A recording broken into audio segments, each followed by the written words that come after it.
The moment I walked up to my son's restaurant on opening night, a young woman in a black apron stepped in front of me and asked, "Do you have a reservation?" I looked past her at the burgundy booths, the reclaimed wood walls, the Edison bulbs strung across the ceiling. I had helped pay for every single one of those bulbs. "I'm the owner's father," I said. She checked her tablet, scrolled again. "I'm sorry, sir. I don't see your name on the list for tonight." I stood there on the sidewalk in downtown Ottawa on a cold Thursday in March, in my good coat, the one I only wear for special occasions, and I thought, so this is how it is. Let me back up a little. My name is not important. What matters is that I spent 34 years as an electrician in this city, got up before 5 o'clock most mornings, worked through winters that would freeze the fingers off a younger man, and retired at 63 with a reasonable nest egg and a plan. My wife Ruth and I had talked about it for years. The Maritimes first, then maybe a long trip to Portugal, somewhere warm where the wine was cheap and nobody needed anything from us. We had earned that. Ruth died 11 months before we were supposed to leave. Ovarian cancer, fast and ruthless. By the time we knew what it was, we had 4 months left together, and I spent every one of them at her side.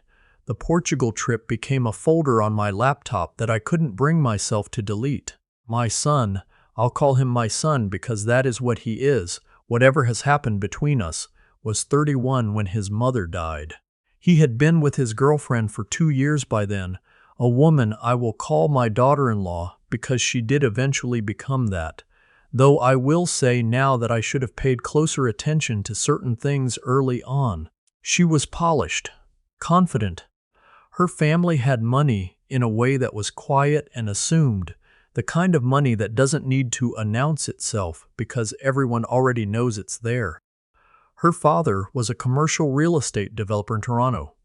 Her mother sat on 2 charitable boards and had opinions about wine that she shared at length. My son called me 8 months after Ruth died. He started the way people start when they want something large from you. Slowly, carefully, with a lot of preamble about how well things were going, how he and his girlfriend were serious, how they had a plan. He had always wanted to open a restaurant, a real one, not a franchise, not a chain, something with a concept, with a kitchen that actually meant something. He had the training culinary school in Montreal, years working under a chef in Vancouver who had a James Beard nomination, and now he had found the space. A former textile warehouse on Spark Street, exposed brick, high ceilings, room for 80 covers. The number he needed was $140,000. I want you to understand what $140,000 meant to me at that point in my life. It was approximately 40% of my liquid savings. Not my pension, not the house, the money I had set aside over decades to live on after I stopped working. Ruth and I had been careful people. We didn't take extravagant holidays. We drove our cars until they embarrassed us. We bought the house in Barrhaven in 1991 and paid it off in 17 years. $140,000 was the product of a lifetime of that kind of discipline. I said yes anyway. I want to be honest about why. Part of it was grief. Ruth had adored our son completely, the way mothers do, and I think in the months after she died I was looking for ways to feel close to something she had loved. Part of it was genuine belief in him. He was talented. I had eaten his food. I had watched him work. Part of it, if I am being fully truthful, was that I wanted him to need me. He had been pulling away for the better part of 2 years, and I told myself that helping him build something would pull us back together. We sat down at my kitchen table in January, and I made him sign a loan agreement. I want to be very clear about this because it matters later. I did not hand him a check and call it a gift. I typed up a 2-page document with a repayment schedule, an interest rate of 2%, and a clause that allowed me to call the full amount due within 60 days if certain conditions were not met. My brother-in-law, who is a paralegal, looked it over and told me it would hold up. We both signed it. I kept the original in my fireproof lockbox and sent him a scanned copy. He thanked me. He said, "Dad, I won't forget this." He meant it, I believe.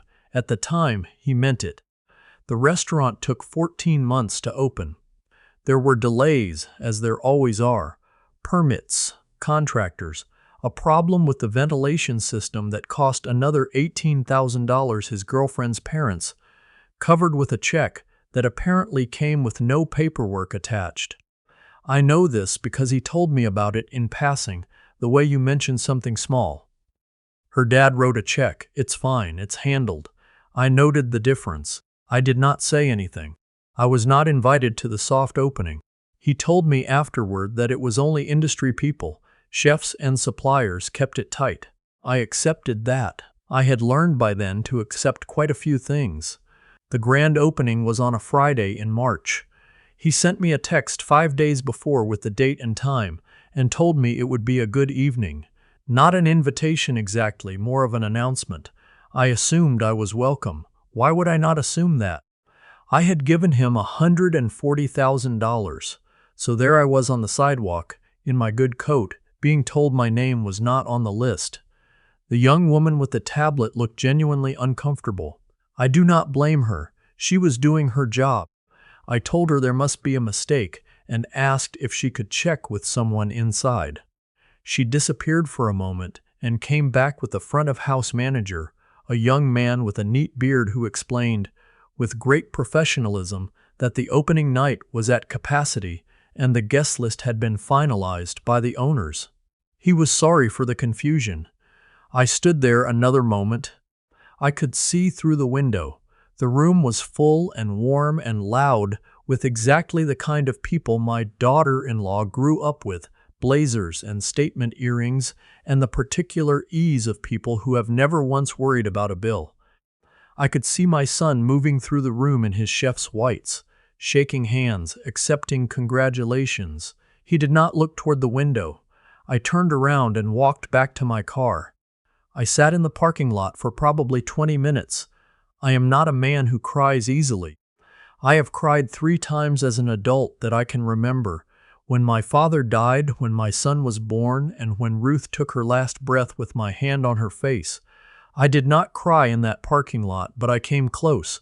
What I felt instead was something colder and much more clarifying. I had been played for a fool, not by accident, not through thoughtlessness, but by design, or at least by a kind of deliberate not thinking that amounts to the same thing. I drove home, I fed the cat, I made myself a cup of tea, and I sat at the kitchen table where I had watched my son sign his name to that loan agreement, and I thought about Ruth and what she would have said.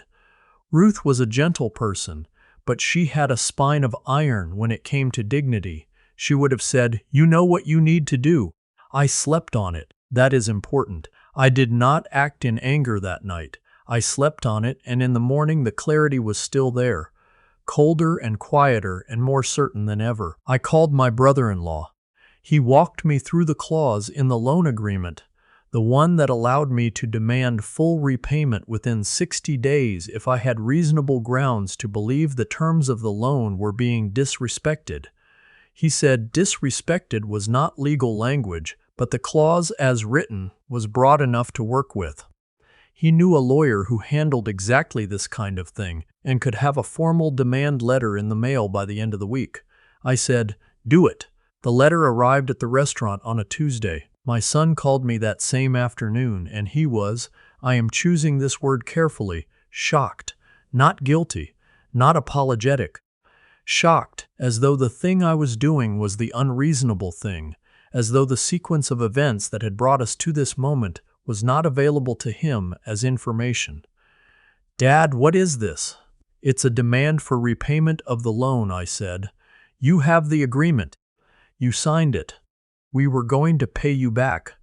This was never in question. Then you'll have no trouble paying it back in 60 days.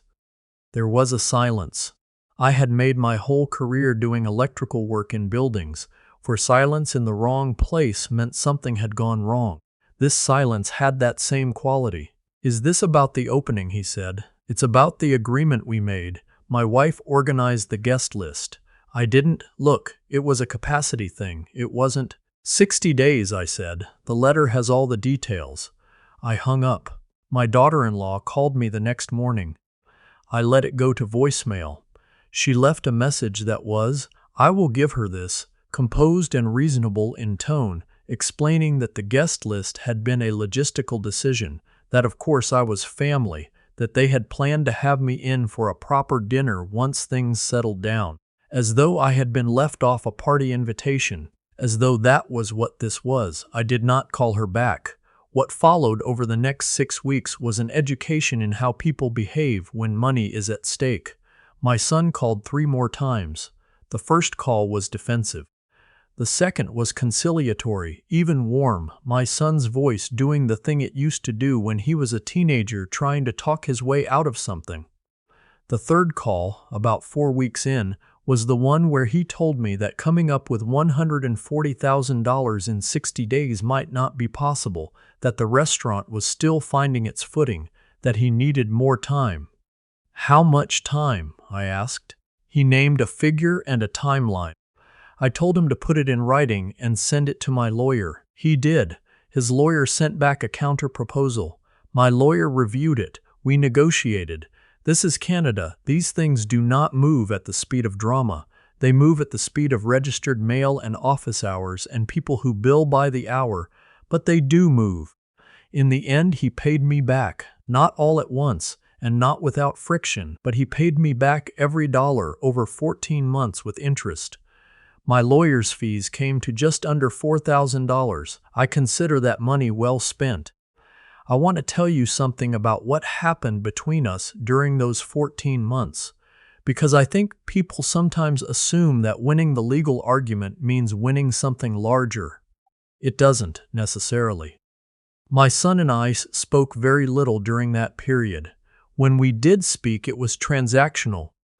He was angry, then resigned, then, somewhere around the 12th payment, something shifted.